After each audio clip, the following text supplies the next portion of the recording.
Asking Tom Hanks about his favorite movies is kind of like asking Shakespeare what books you should read. You already know you're going to get quality recommendations. Hanks has always had that old-school, classic Hollywood charm, so it makes sense his all-time favorites are mostly classic films. But not all, actually. There's a few surprises in here, too.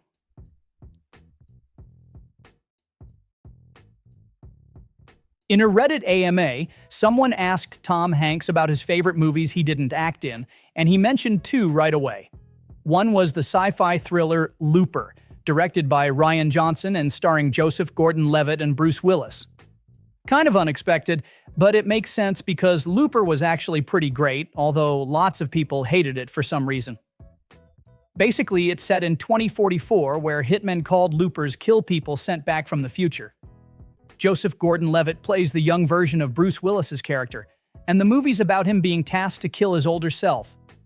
It sounds complicated, but it actually works really well. Made good money too. Cost around $30 million, earned over $176 million worldwide. Here's a crazy behind-the-scenes detail. Rian Johnson actually hired a neuroscientist consultant specifically to make sure all the time travel stuff would logically hold up. But halfway through, Johnson basically threw all that science out because, according to him, it made the plot suck. So if you start picking apart the time travel logic, just know Johnson himself already said none of it actually matters.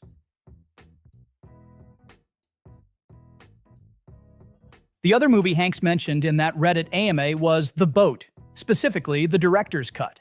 Now, there are actually multiple versions of this movie. The original theatrical cut, which is the shortest, the director's cut, which adds back a bunch of missing footage, and then there's the super long German TV version, about 5 hours long, broken into 4 episodes. That TV version is the most complete. The hardcore fans insist that's the one you have to see. The movie itself is about the crew of a German U-boat called the U-96 in World War II. It's not based on one particular battle, but the amount of historical detail and authenticity is just insane. Director Wolfgang Petersen was completely obsessed with accuracy, even down to using the exact same screws as real U-boats. Even the author of the original book admitted the technical accuracy was astonishing. He said when he first walked onto the movie's submarine set, he expected cheap styrofoam and plywood props, but was stunned to find everything totally authentic. Real buttons, real gauges, exactly how it had been 35 years before. Pretty incredible.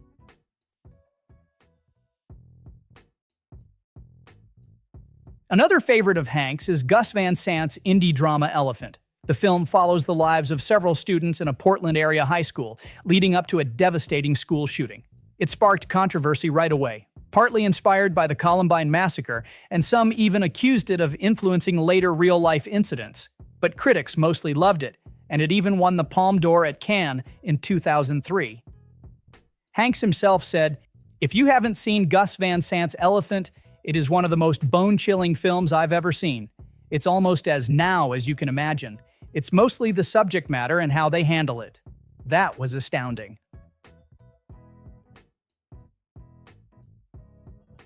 Back in 1971, John Wayne famously trashed Midnight Cowboy, predicting people would soon get sick of these perverted films.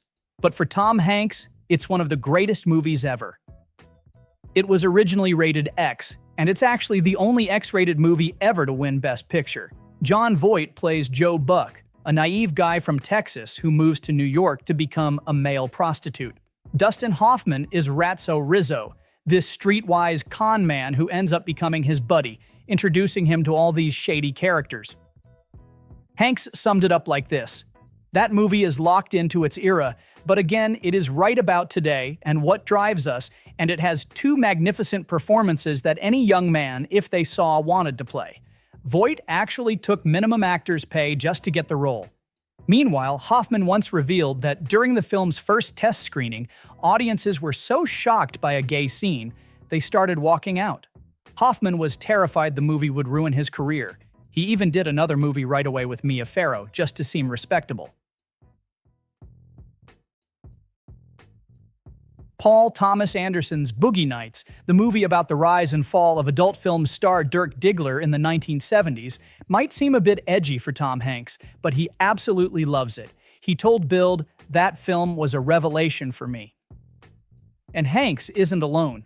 Quentin Tarantino called Boogie Nights one of the greatest movies of the 90s, and even Stanley Kubrick was a huge fan.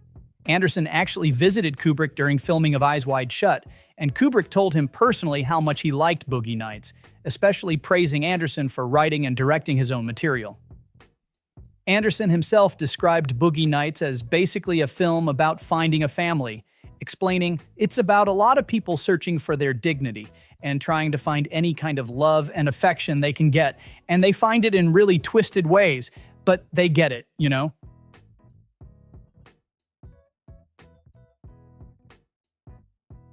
When you talk about the Coen brothers, you're talking classics, stuff like The Big Lebowski, No Country for Old Men. But their absolute best might just be Fargo. This movie became one of the most iconic crime comedies of the 90s. Dark humor, brilliant writing, all around amazing performances. When they released it, the Coens claimed it was based on a true story. But that's not totally true. Joel Coen admitted clearly that the basics were from a real case, but most details were totally fictionalized. Siskel and Ebert named it the best movie of '96. It won 2 Oscars, and Tom Hanks totally agrees. He said, "You can just watch it over and over again." I can anyway. I just think it's perfect. I think it's absolutely flawless. He also said, "That's what I'm looking for when I go see a film, just like any other viewer. The period, topic, or genre don't matter to me. The only thing that matters for me is, boy, what would you do if that were you?"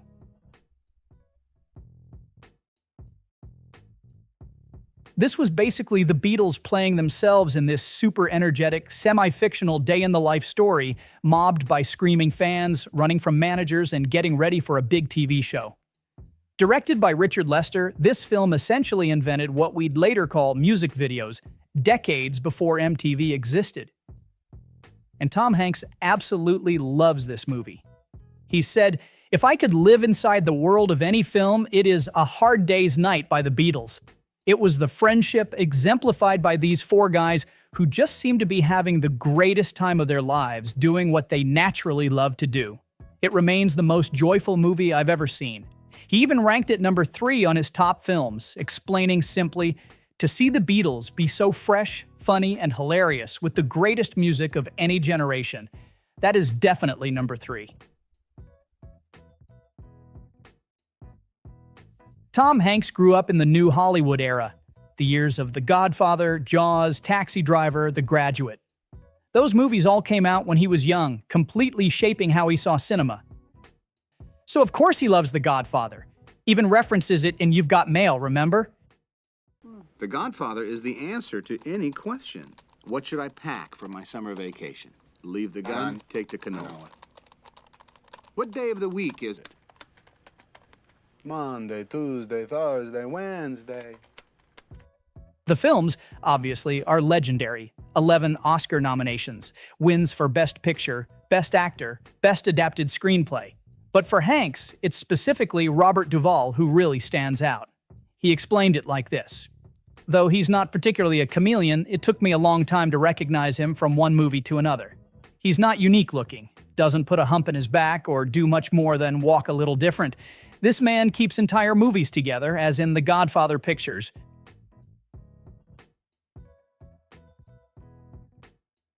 Tom Hanks is a massive fan of Stanley Kubrick, especially his groundbreaking sci-fi masterpiece, A Space Odyssey.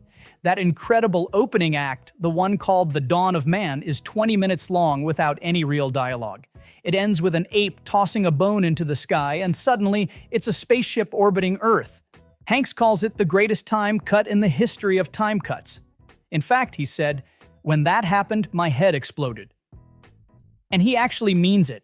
He still watches it multiple times a year. He even jokes that he could literally walk someone through the entire film without stopping to breathe or think. And he's in a good company here. James Cameron also loves it. Said it straight up inspired him to start making sci-fi movies.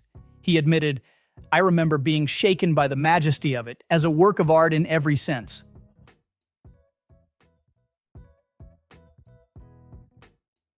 Tom Hanks has done plenty of war films, Saving Private Ryan, Greyhound, producing Band of Brothers in the Pacific, so it makes sense he loves the best years of our lives.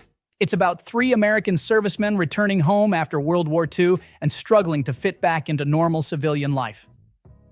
The film was a massive hit back in 1946, the highest-grossing movie since Gone with the Wind. In today's money, it would have made over $500 million. It also cleaned up at the Oscars, 7 awards, including Best Picture. Hanks calls it the best film about the war and the generation who fought it, and says it still completely resonates. You could watch that today, and it's all about who we are right now. I think that's an incredible motion picture.